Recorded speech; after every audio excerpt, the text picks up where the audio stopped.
Let's have a session on AQA Paper 3. This is for A-level business.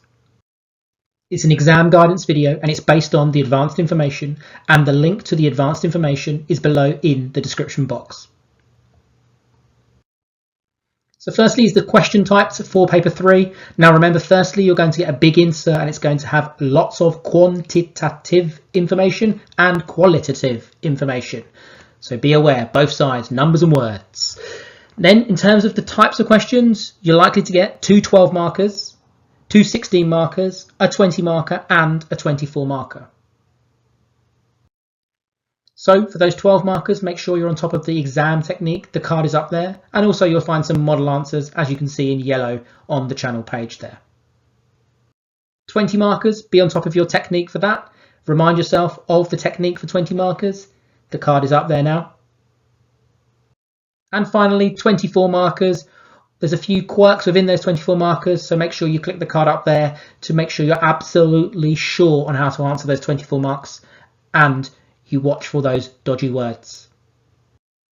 Secondly, quantitative information, so the ratios that might come up: return on capital employed, current ratio, gearing, payables and receivables, inventory turnover, and from year one, gross profit margin, operating profit margin, profit for the year margin, return on investment, and of course variance analysis might be related to that.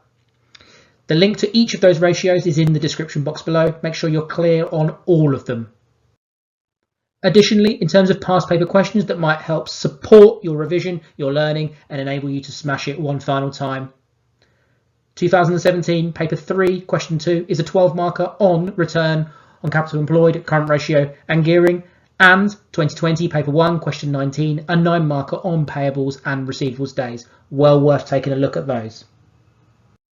Next thing to look at is important models for paper 3. So stakeholder mapping, economies of scale, which could be played off against diseconomies of scale, and of course no economies of scope, network analysis, Griner's growth model, Hofstede and Handy all feel examiners' favourites there on the right hand side. So make sure you're on top of all of those models. The link to each and every model is in the description box below. Finally, concept preparation. So some concepts that you might want to prepare ahead of paper 3. Make sure you're clear in case they come up, and that will be a beautiful moment if they do. So the pros and cons of a growing business. You might be playing off economies of scale, economies of scope and synergy against diseconomies of scale and overtrading. It could be something about retrenchment, so understand retrenchment and the impact on the functional areas. Know your sources of finance, know all of them, know the pros, know the cons. Lean production, including of course just in time, and that all could be played off against just in case. Feels like an absolute classic there. Labour intensive versus capital intensive production.